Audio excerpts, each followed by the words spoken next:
Hello, my name is Gubba. You can find me streaming at twitch.tv/GubbaTV. I'm a variety streamer. We have a lot of shenanigans on my channel. We have a librarian that stops in. We have wheels that we spin.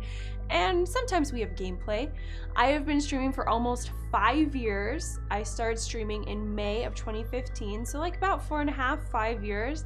It's crazy because it feels like just yesterday, but at the same time it feels like forever ago.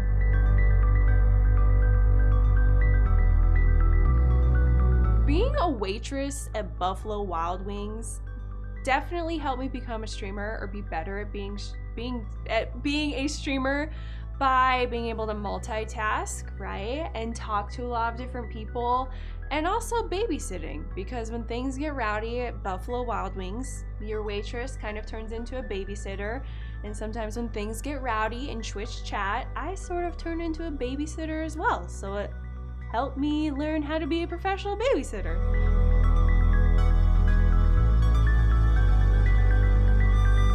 My experience writing my own book, specifically for my Twitch experience, was absolutely amazing. It was a lot of hard work because anytime you write, you have to go back and reread it and edit, and it's a huge process. And I was inspired because writing is one of my favorite hobbies, and I have been writing since I was little. Me and my dad, he also wrote a lot, so that was something that we would like bond over, and we would write stories. And I still actually write stories outside of streaming for whenever I have free time. I have a second book that I'm going to be launching here soon that I'm also really inspired and excited about. And I guess my inspiration for my second book is my journey on Twitch that I get to share with you guys. So it's really cool.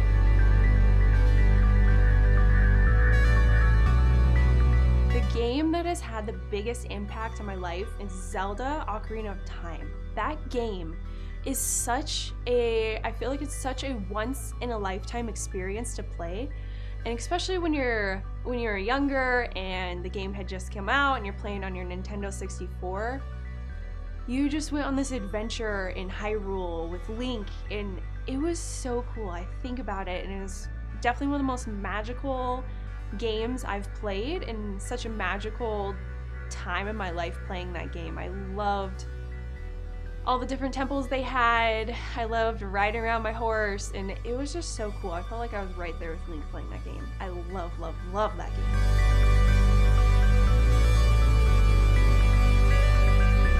Music is definitely something I plan on pursuing further. I have songs that are actually ready to launch, and once we hit certain goals on my stream, we're gonna launch some new songs. My inspiration for my first song, I guess, is life experiences. I can listen to beats and it makes me think of something in my mind, and then I can start putting words to it. And so everything I have written has been from a personal experience, even though my one song was like, I see you, I know you, and I love that song. When I was making it, I was like walking around my living room and I was like, I see you, I know you. And so it was a really fun experience, and I've always loved music, so being able to dabble in it has been something that I loved, and I can't wait to do more.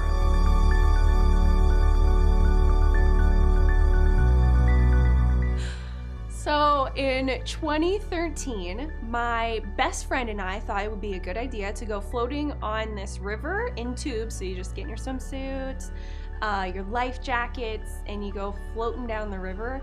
And my friend was like, yeah, like I've been floating on this river before. And I had never been, and it ended up being a really dangerous river. And the current was really strong. It was super deep, and the banks were like caved in. So in some parts, even if you wanted to get out of the river, you couldn't get out of the river. And we were coming up on this log jam, a huge log jam. They later had to blow it up because it was so huge. And I was like, hey, we should probably paddle out of this. We're going right for it. And she was like, nah, we'll be fine. The current will take us out. And I was like, no, like, and so we were getting closer and the current sped up, and people die on log jams because what happens is you hit a log jam and you go under and you can't find your way out and you drown. And so we're approaching this log jam, and I looked over at my friend, and we didn't have our life jackets on. They were like buckled together so our tubes would stay together, but they weren't on. So I was like, hey, put this on, like freaking out. And because I thought we were gonna die, like drowned at least or something. And I still remember my friend was like, and so she put on her life jacket, and I watched my friend go under the log jam, and I was like pooping my pants or pooping my swimsuit, literally. And I was able to grab onto a log, and I honestly don't even know how I was able to like perch myself up because the current was ripping. Like she and the tube both backflipped and went under the freaking log jam, and I somehow like grabbed onto a log and was able to perch myself up and have another log for me to hold on to, and I couldn't jump off either way.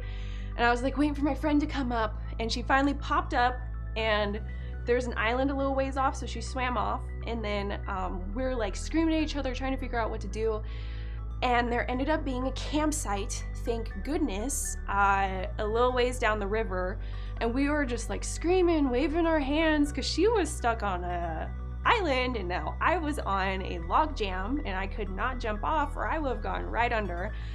And oh my gosh, super scary to think about. And so we flagged someone down from the campsite, and then we were like screaming, they couldn't hear us, but then they ended up calling the cops, and the cops pulled up later. Like I was out there probably like 2 or 3 hours standing on this log hoping it didn't break. So the cops show up, and they realize like they can't get to us. They had to get the search and rescue team, and by now the whole campsite, the whole campsite is out like watching this. I was mortified. And so the search and rescue came up the river, and there was like another island by this log jam, and they like tried swimming across to me. They couldn't get to me. They had to like use, I remember one dude had like on scuba gear, and he was like trying to scuba over to me, and he couldn't get it, so they had to use a smaller boat to get to where I was, climb across this log jam, and then hold on to me, like have me sit down the log and like scooch across. And then we got into the sheriff's boat. It was like pretty sure it was a sheriff's boat. It was a search and rescue. It was some little boat, and they drove us back to the shore.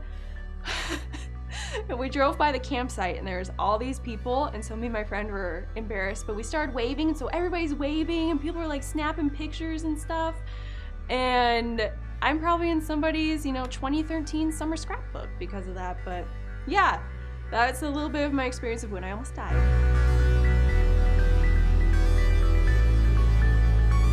The craziest thing that has ever happened from streaming is I was gonna go to TwitchCon in 2016, and somebody came into my chat and threatened that they were gonna stab me when they saw me at TwitchCon 2016. Yeah, it was really creepy. Twitch took care of it right away for me. As in that person definitely got like banned, and it's super creepy. So that was the scariest thing I've ever had happen, like a physical threat or some freaking, I don't know if I can say freaking this, some crazy person coming into my chat room or like my life.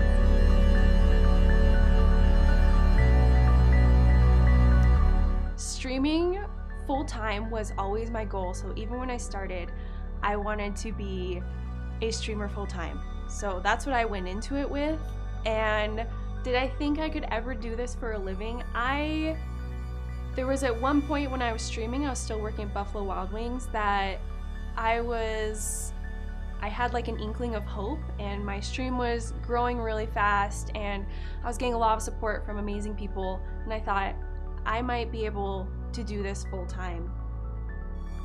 I might be able to do this full time, and I might be able to make a living out of this. So then I just quit Buffalo Wild Wings and went into streaming full time, and it was definitely not sunshine and roses and super easy. It was some of the most difficult times of my life in 2015 doing that. Do I regret that? No, but was it super difficult? It was so difficult. One of the most difficult things I've ever done. Actually, the most difficult thing I've ever done.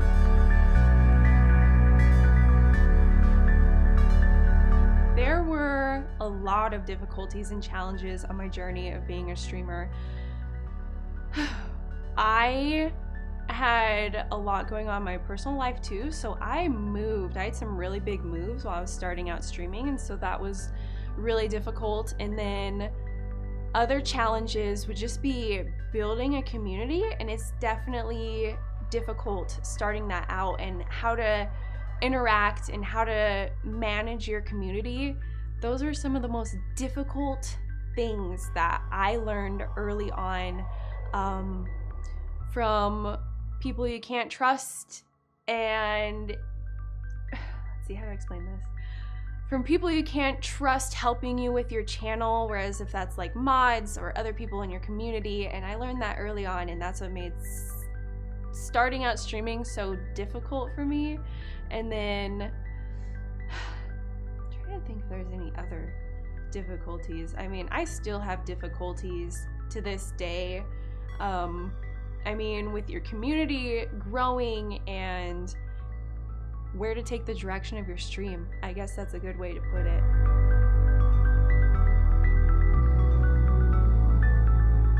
My advice would be find what makes you unique and be smart about it.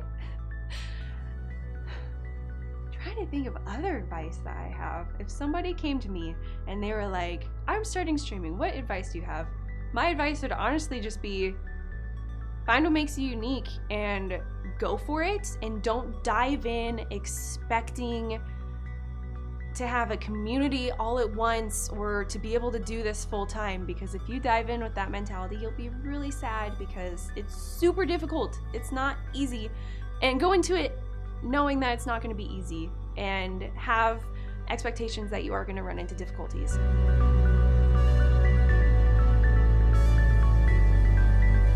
My goals and aspirations for 2019 in the streaming world is I want to take over Twitch. I want to grow and show the streaming world what I have to offer, which is a lot. I feel like we have a lot of awesome stuff on our stream, and I love the community so much, and I just want to grow, and together I just want to take it all over. But thank you so much for watching and getting to know me and my struggles of starting out streaming and the time I almost died and all the other things. You can catch me live on twitch.tv/GubbaTV, and the information is down in the description below. So thank you so much for watching. Bye!